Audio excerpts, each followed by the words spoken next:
Hello T-Fam, what is up? So this week, Hank Green of the Vlogbrothers put out a video urging everybody to write to their government representatives concerning gun reform. And he didn't just say write an email, he said actually write letters. Because when you write a letter and you take the time and the effort to actually write it all out on paper and put it in the letter and put a stamp on it and take it out to the mailbox, there's just that little bit of effort extra that makes it more meaningful. So I have written letters to both of my senators.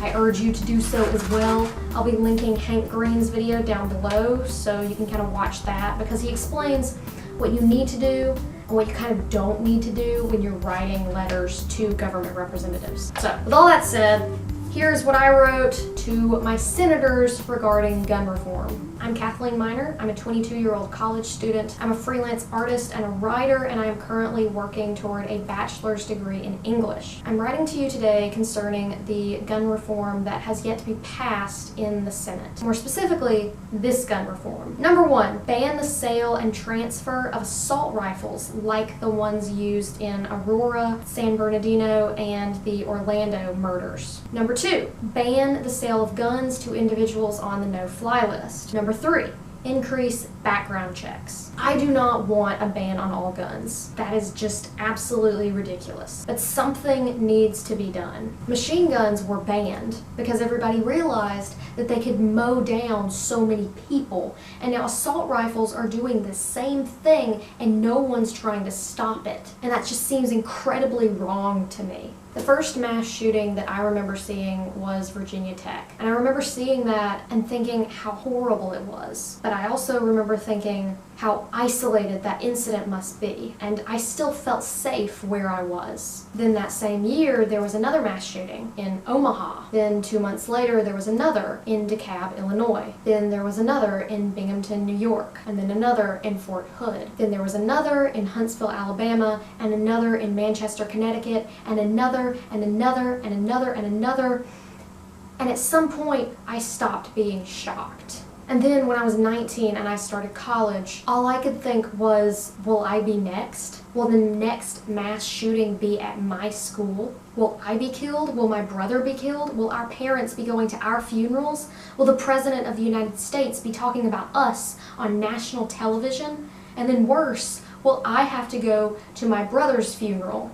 As a teenager, I stopped being shocked by breaking news, another mass shooting, because I saw it so often. I just became expectant of another, and I stopped feeling safe where I was. In 2012, it seemed like there was another mass shooting every other week. And then this year, Orlando happened, and 49 people were killed by an assault rifle that the shooter bought legally, despite the fact that he had been on the FBI's radar. Making guns more available, making them easier to buy, making it legal to have them in more and more places, that doesn't make me feel safe. I am terrified. You don't have to ban all guns. I don't want you to. But something has to change, because this should not be normal.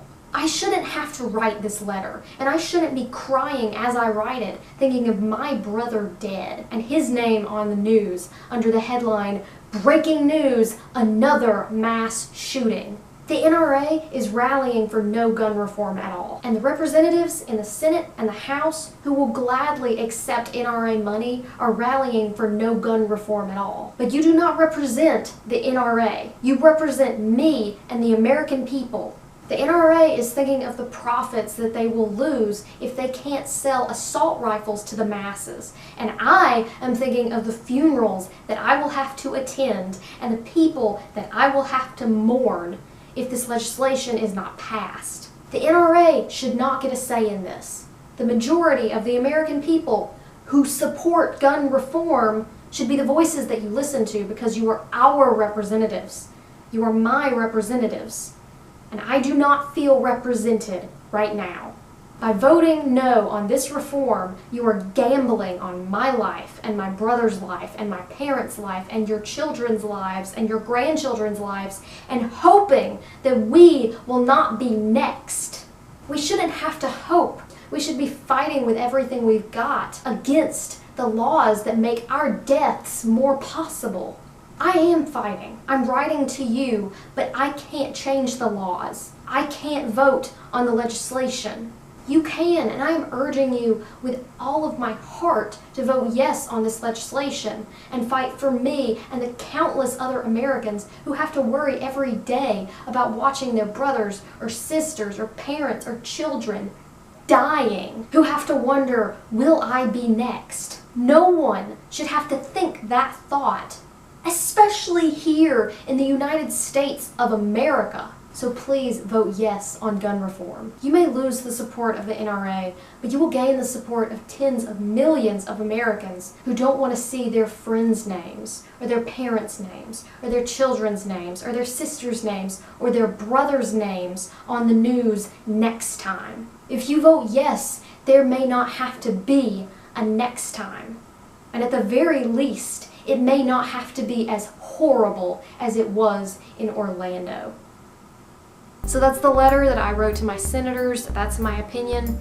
If you like this video, share it and make sure to give it a big thumbs up. And write to your own senators. It doesn't take that long and it's really not that hard. You must be the change that you wish to see in the world.